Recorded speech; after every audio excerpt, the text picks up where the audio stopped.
అంటే మీ పెళ్ళప్పుడు కానీ తర్వాత మీ పెళ్ళి తర్వాత మళ్ళీ మీరు అమ్మవాడితో కలిసి ఉన్నప్పుడు కానీ అప్పుడుగా అంటే మా ఫస్ట్ నాన్నగారు చేసుకున్న అమ్మ కానీ తర్వాత చేసుకున్న వీరు కానీ ఎప్పుడైనా మీకు అసలు ఏమైనా చెప్పిన సందర్భం ఏదైనా ఉందా? అంటే ఇలా కాదు, ఇలా ఉండు, నువ్వు అమ్మాయి పద్ధతి ఇలా అస్సలు లేదమ్మా, అస్సలు నో గైడెన్స్. అదే చెప్తున్నాను కదా, ఒక గాలికి పెరిగామని చెప్పచ్చు. అంటే చూసుకున్నారు అంతే.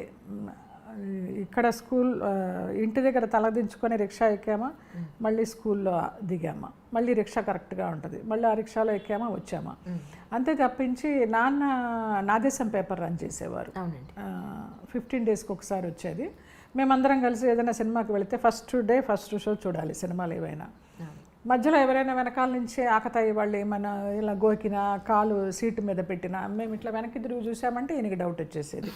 ఏమైందంటే ఇలాగ చేస్తున్నారంటే పదండి అని సొగం సినిమా నుంచి వెళ్ళిపోయేవాళ్ళం. అట్లా జరిగిన సందర్భాలు తప్పించి మమ్మల్ని మీరు ఇలా ఉండాలి ఇలా ఉండాలని రిస్ట్రిక్షన్తో పెంచింది కానీ, ఒక గైడెన్స్ ఇచ్చి పంపించింది కానీ, ఇదే చదవాలి ఇది అవ్వాలి ఇది అవ్వాలి అని చెప్పింది కానీ ఏమీ లేదు. ఒక్క మా నాన్నగారే నా విషయంలో నువ్వు డాన్సర్ అవ్వాలి, అది నా కోరిక అని చెప్పారు. ఆయన కోరిక తీరింది. కానీ యాక్టింగ్ సైడ్ వచ్చినప్పుడు కూడా అమ్మ వద్దు ఆడపిల్ల అని అనలేదు అసలు. ఏం మాట్లాడదు ఆవిడ. తన అమాయకత్వమా లేకపోతే తెలియనితనమా లేకపోతే ఆ భర్త అడుగుజాడల్లో నడవాలా ఏమైనా అనుకోండి, అలా జరిగింది. ఇప్పుడు జనరల్గా మనకి పెళ్ళైన తర్వాత లేదా కొంత మెచ్యూరిటీ వచ్చిన తర్వాత ఇంట్లో వంట కానీ, క్లీనింగ్ కానీ, లేకపోతే ట్రెడిషన్ కానీ, ఏదైనా పండగలు పబ్బాలు వచ్చినప్పుడు అమ్మ ఇలా చేసేది ఇది ఇప్పుడు నేను చేయాలి అనే ట్రెడిషన్ ఏదైనా ఒక సంస్కృతి సాంప్రదాయం అమ్మ నుంచి మీరు నేర్చుకున్నదంటే ఏం చెప్తారు? ఏమీ లేదు. Is it? జీరో. నేను ఇంతవరకు వంటింట్లోకి వెళ్ళి స్టవ్ అంటించలేదు. నాకు 2 వదినలు 2 అక్కలు, అందరం ఉమ్మడి కుటుంబం, 14 మంది చెన్నైలో ఉండేవాళ్ళం. నేను షూటింగ్లకు వెళ్ళి సంపాదిస్తూ ఉండేదాన్ని, చాలా బిజీ ఉండేదాన్ని, డాన్స్ ప్రోగ్రామ్స్ చేస్తూ బిజీగా ఉండేదాన్ని. ఎప్పుడైనా వంటింట్లోకి వెళ్ళినా కూడా నువ్వెందుకు వంటింట్లోకి వస్తావు, వెళ్ళి రెస్ట్ తీసుకునేవాళ్ళు. అసలు రేపు పొద్దున ఏదైనా అవసరం వస్తుంది అత్తవారింటికి వెళ్ళాకో, లేకపోతే ఇది ఒంటరిగా ఉండిపోయి చేసుకోవాల్సి వచ్చిన సందర్భం వస్తుందని ఎవరూ ఆలోచించలేదు, నాకు అస్సలు లేదు. అది నేను ఒక ఏదో డబ్బు సంపాదించే యంత్రంలాగా అయిపోయినా నేను. అంత ఎఫెక్షన్స్, అంత ఎథిక్స్, వాల్యూస్ అలా అంత పరిసరాల్లో నేను పెరగల. మనకి వచ్చిన విద్య ఒకటే, వెళ్ళాలి, యాక్ట్ చేయాలి, కుటుంబాన్ని చూడాలి, అంతే. ఎవరు నాకు నేర్పించలా. ఇప్పటికి కూడా అందరూ అంటారు ఎలాగా నువ్వు ఒక్కదానివి. ఎవరైనా నా మామయ్య కొడుకుంటాడు నాతోటి, భాస్కరు. మార్నింగ్ లేస్తే 4 గంటలకు పూజ అయిపోతుంది వాడిది బ్రహ్మీ ముహూర్తంలో. ఇక నేను ఎప్పుడు లేస్తే అప్పుడు షూటింగ్ ఉంటే పెందరాడే లేచి ఒక దండం పెట్టుకుంటాను, లేకపోతే ఎప్పుడు లేస్తే అప్పుడే దండం. పూజలు పునస్కారాలు చేయడం కానీ, చెన్నైలో ఉన్నప్పుడు బాబా హారతిలో 4 చేసేదాన్ని. చాలా చాలా పీక్లో ఉండేది భక్తి. నీరసం వచ్చి పడిపోవడాలు, ఆ తెల్లవారుజామున ఆ హారతి చేస్తుంటే ఇంకా తర్వాత ఇది మనకి అచ్చిరాదులే అనుకుని ఒక దండం, ఏదైనా వచ్చిన 4 మంత్రాలు చదువుకుంటా. ఏమి అమ్మ ఇలా ఉండు ఇలా ఉండు ఇలా ఉండు అని ఏమీ చెప్పలేదమ్మ, ఏమి నేర్పించలే. మా పాటికి మేము పెరగడమే అంతే. సో దాంతో వంట రాలేదు. చాలామంది అంటారు సన్యాసులు వంట చేసుకోరు, నిప్పు ముట్టించినా, ఏదైనా కాయగూరలు కట్ చేసినా, ఏమైనా పురుగులు అవి చేస్తాయి, అవి కూడా పాపం వాళ్ళకని అంటారు కదా. అలాగా ఒక రకంగా సన్యాసి జీవితం. ఏమీ తెలియదు నాకు. ఎప్పుడో ఒక కాలంలో కాఫీ టీ పెట్టుకున్నట్టు గుర్తు, ఇప్పుడు అవి కూడా లేదు.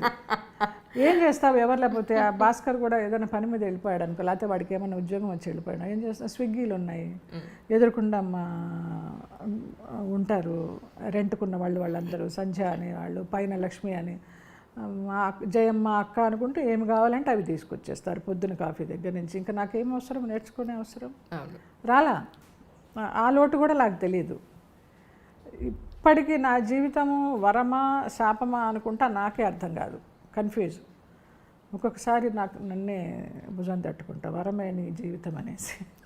నిజంగా మ్యామ్, నేను రీసెంట్గా ఒక స్వామీజీని ఇంటర్వ్యూ చేసినప్పుడు పిల్లలు లేరని చాలా బాధపడుతూ ఉంటారు అంజలి గారు. పిల్లలు అనేది రుణం, ఎవరికైనా మన రుణం ఉంటేనే మనకి పుడతారు. మనం ఎవ్వరికీ రుణం లేము అని అనుకుంటే, మీరు ఎవ్వరికీ ఒక్క 0.1% కూడా మీరు రుణం లేరు అనుకుంటే మీకు పిల్లలు ఉండరు, అంతే. అంతే, దానికోసం మీరు వెతుకులాట అక్కర్లేదన్నారు. అవసరం లేదు, నిజమే. అది ఎప్పటి నుంచో ఉంది కదా, రుణానుబంధ రూపేణ పశుపత్ని సుతాలయ. అవునండి. అంతే. ఇక అన్న కొడుకులు, అక్క కూతుళ్ళు, అక్కలకు అందరు కొడుకులే, అన్నకే ఆడపిల్లలు, మేనగోడళ్ళు, 2 మేనగోడళ్ళు నాకు. పెద్దన్నయ్యకి ఇద్దరు కూతుళ్ళు, రెండో అన్నయ్యకి 2 కూతుళ్ళు, పెద్దవాడికి 1 కొడుకు, అక్కకి 2 కొడుకులు, ఇంకొక అక్కకి 1 కొడుకు. అలాగందరూ మా పిల్లలే. ఇంకా కోడళ్ళు వాళ్ళందరూ కూడా బాగా చూసుకుంటారు, జయత్తయ్య అనుకుంటూ. వాళ్ళతోటే ఇంకా ఏదన్నా ఫంక్షన్స్ అంటే చెన్నై వెళితేనో వాళ్ళని చూసుకుంటూ ఉంటా. వాళ్ళకి ఏదైనా పెళ్ళిళ్ళు అయితే నాకు తోచింది ఇస్తాను, నా శక్తికి తోచింది. ఆ పిల్లలకి చదువులు చెప్పించడము. ఈ 2 మేనగోడళ్ళు అంటే బాగా పెట్టనమాట. ఇక వాళ్ళ కోసం నేను వెళ్ళిపోవడము, వాళ్ళని ఇక్కడికి పిలిపించుకోవడము అలా చేస్తూ ఉంటా. అలా కాలక్షేపం చేస్తా. రింగ్ టోను పాట వినగానే ప్రస్తుతానికి మీ మానసిక స్థితి అదేనా అని అనిపించింది నాకు. ఆ పాట నేను చాలాసార్లు వింటానండి రేడియోలో, కార్ డ్రైవింగ్ అప్పుడు. అసలు నిజానికి కూడా ఆ సినిమాలో ఆ పాట ఎంత డెప్త్ ఉంటుందో, బాలసుబ్రహ్మణ్యం గారు పాడిన పాట. నాకు ఈ మధ్యనే తెలుసు ఆ పాట.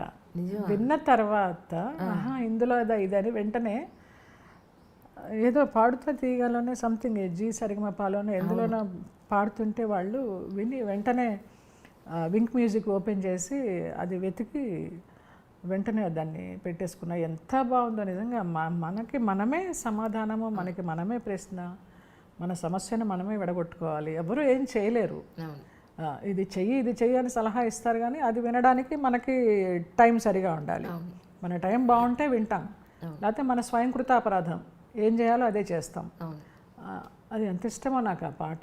నిజంగా అసలు ఆ సినిమాలో కూడా చాలా డెప్త్ ఉంటుంది. ఇంత మంచి పాట ఉందా ఇందులో అనుకున్నాను. కొత్త బంగారు లోకంలో.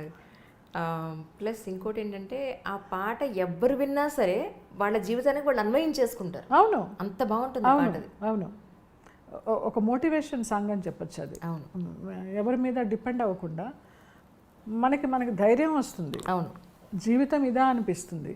అన్ని రకాల భావాలు కలగలిపి వస్తాయి ఆ పాట విన్నామంటే.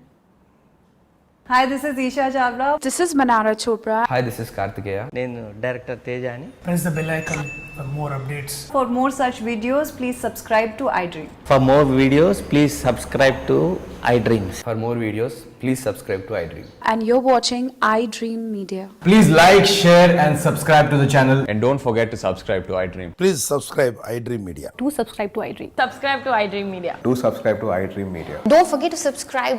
Click on the button below. Don't forget to subscribe to iDream.